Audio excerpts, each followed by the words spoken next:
Thank you, Chair McHenry, Ranking Member Waters, and all of our witnesses for joining us for this critical hearing. I know it's been a long morning, but that being said, I truly hope that this is the first and not the last hearing that we're going to have on these recent bank failures.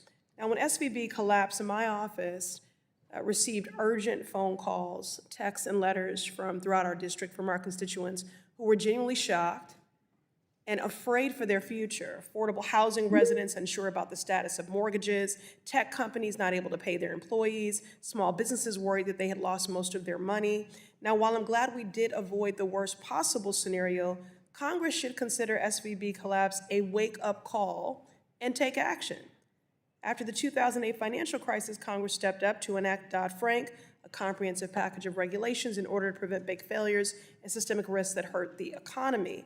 However, in 2018, the Republican majority in Congress passed a deregulation bill that stripped away crucial requirements and got rid of enhanced prudential standards. Donald Trump and Republicans, including some of my colleagues sitting in this very room, celebrated signing this dangerous piece of legislation.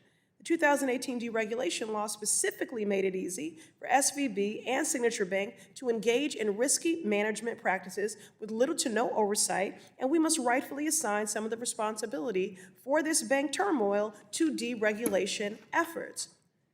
Vice Chair Barr, when Congress passed the deregulation bill in 2018, which was lobbied for by banks like SVB, is it fair to say that it reduced supervision requirements by the Fed for small and medium-sized banks?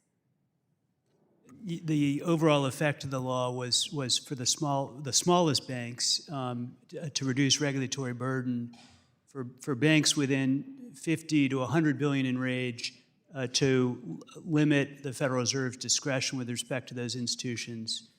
But for institutions over 100 billion, the Federal Reserve retained discretion to do something different. It chose in 2019 to put in place a set of rules that I think had the effect overall of reducing supervision and regulation of such firms. Right, so it definitely did. The deregulation bill relaxed requirements for stress tests and resolution plans. The dangerous and irresponsible nature of this deregulation bill was completely predictable. In no way was this turmoil inevitable. The then Federal Reserve Governor Brainard opposed it, as well as both of you, Vice Chair Barr and Chair Gruenberg. And yet here we are. In the aftermath of the collapse of SVB and Signature Bank, it's clear that the Republican deregulation bill shares the blame alongside Treasury, the Federal Reserve, and the FDIC due to the lapses in supervision and oversight. Chairman Gruenberg, for folks who are concerned about the future of small and medium-sized banks in this country, what assurances can you give them?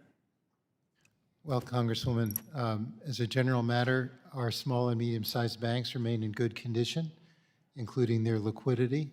And I think the actions we took did help to stabilize the system.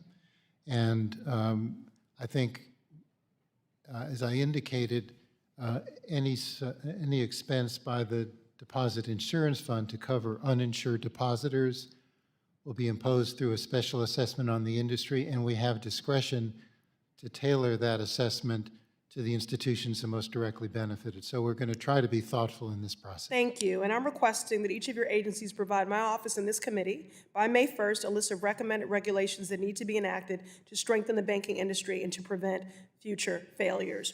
The story of SVB's collapse is the story of a Republican administration in cahoots with the banking industry to weaken our financial regulations, but it is also a story of regulators' failure to do their #1 job, regulate banks. And since I'm accused of this often, I think I will close with a wokeism. The American public are tired of the super wealthy pocketing bonuses and leaving working class folks hiding the bag for their fiscal mismanagement. They're even more tired of Congress allowing them to do it. It is time to regulate. Thank you, and I yield. The gentlewoman.